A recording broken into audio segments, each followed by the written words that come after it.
Febi Fatimah dengan NIM 03222026. Di sini saya akan mempresentasikan tentang visi dan misi perencanaan dan strategi. Nah, selanjutnya ada introduction, yaitu PT Sido Muncul, di mana PT Sido Muncul merupakan perusahaan bergerak di bidang industri jamu dan obat herbal yang didirikan oleh pasangan suami istri, yaitu Rahmat Sulistyo pada tahun 1951 di Semarang.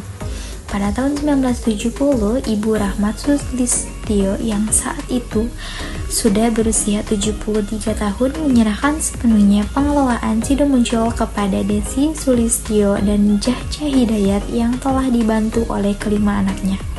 Generasi ketiga Sido Muncul ini mulai mengembangkan bisnis Sido Muncul menjadi industri jamu modern, jatuh bangun dan jalan berliku telah dialami perusahaan dalam menjalankan usaha. Nah, selanjutnya ada pun visi dan misi dari PT Sido Muncul. Yang pertama ada visi, yaitu menjadi perusahaan farmasi herbal, makanan, minuman, kesehatan, kosmetik, dan pengelolaan bahan herbal yang bermanfaat bagi masyarakat dan lingkungan. Yaitu maknanya PT Sido Muncul ingin menjadi perusahaan yang unggul di bidang produk berbasis herbal dan kesehatan, tidak hanya berorientasi pada keuntungan, tetapi juga memberikan manfaat bagi masyarakat serta menjaga kelestarian lingkungan. Artinya, mereka berkomitmen mengolah bahan alami menjadi produk yang menyehatkan dan berkelanjutan. Nah, adapun misi dari PT Sido Muncul yang pertama yaitu kembangkan produk herbal berbasis riset, yaitu menghasilkan produk yang aman, efektif, dan berkualitas melalui penelitian ilmiah. Yang kedua, dorongan penelitian berkelanjutan, yaitu terus melakukan inovasi dan pengembangan produk baru dengan teknologi modern. Yang ketiga, dukung pemerintah dan pendidikan dalam riset herbal, berkolaborasi dengan lembaga pendidikan dan pemerintah untuk mengembangkan industri herbal nasional. Yang keempat, ada tingkatkan kesadaran hidup sehat alami, yaitu mengedukasi masyarakat agar lebih memilih gaya hidup sehat dengan bahan-bahan alami. Yang kelima, yaitu laksanakan CSR dan ramah lingkungan, menjalankan tanggung jawab sosial perusahaan dan menjaga kelestarian alam dalam setiap kegiatan produksi.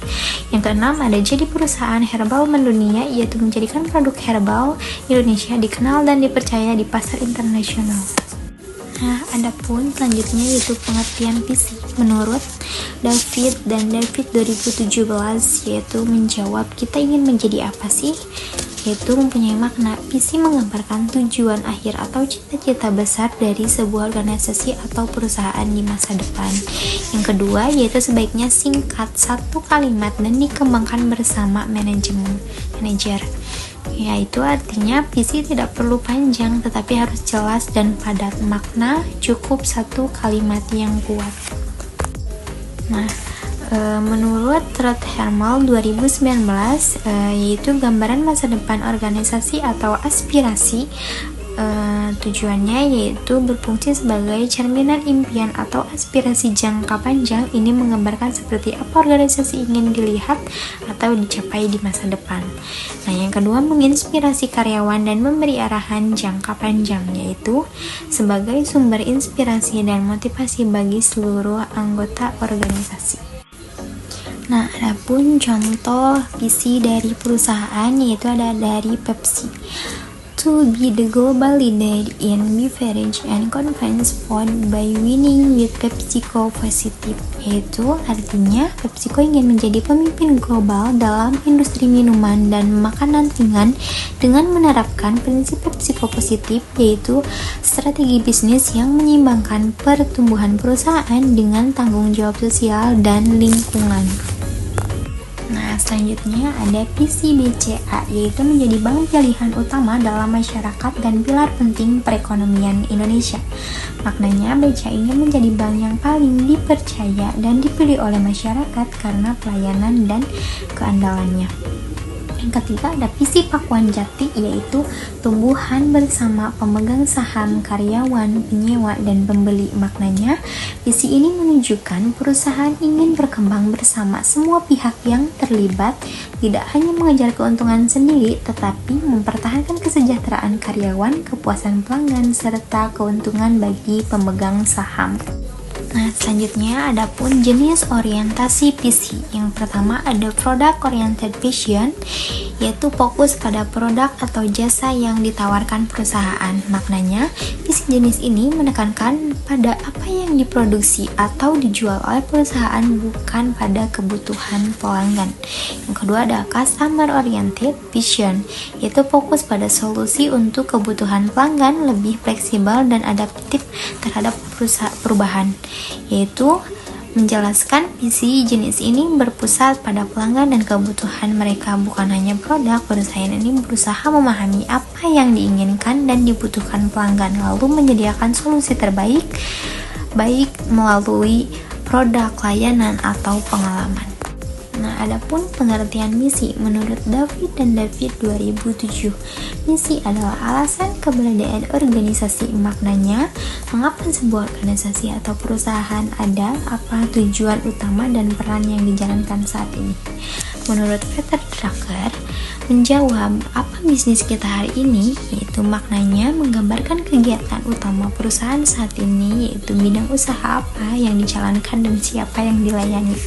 Menurut Rod Hermal 2019, yaitu deskripsi kegiatan dan pasar perusahaan. Misi membantu penetapan tujuan strategi perusahaan. Maknanya menjelaskan apa yang dilakukan perusahaan, kegiatannya, dan di pasar mana ia beroperasi, target pelanggan atau wilayahnya. Nah, adapun contoh misi perusahaan yang pertama yaitu misi PepsiCo, Create More Smile with Every Sip and Every Bite. Maknanya, PepsiCo ingin agar setiap produk makanan dan minuman yang mereka buat memberikan kebahagiaan dan kepuasan bagi konsumen. Nah, adapun contoh misi di bidang keuangan yaitu BCA. Yang pertama, menyediakan solusi keuangan unggul, memberikan layanan sesuai kebutuhan nasabah, meningkatkan nilai bagi para stakeholder.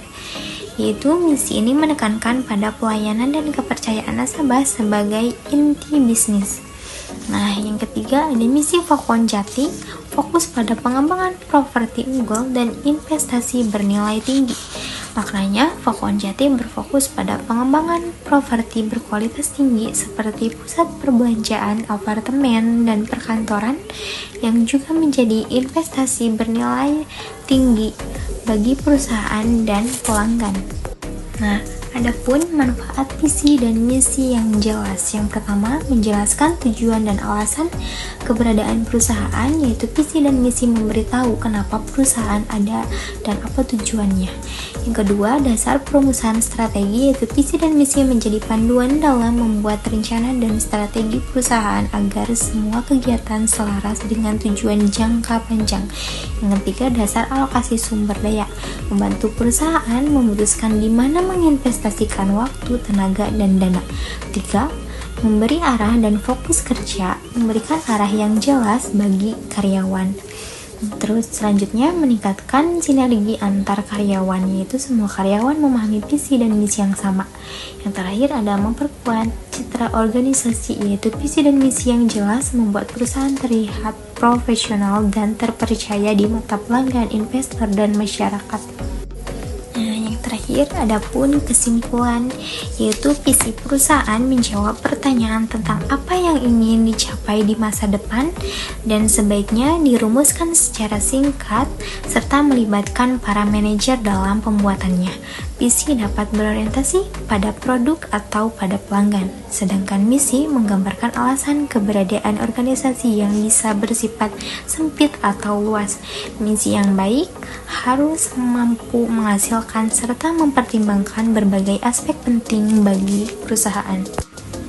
Sekian presentasi yang dapat saya sampaikan. Mohon maaf bila banyak kekurangan dan kesalahan. Terima kasih atas perhatiannya. Wabillahi taufiq wal hidayah. Wassalamualaikum warahmatullahi wabarakatuh.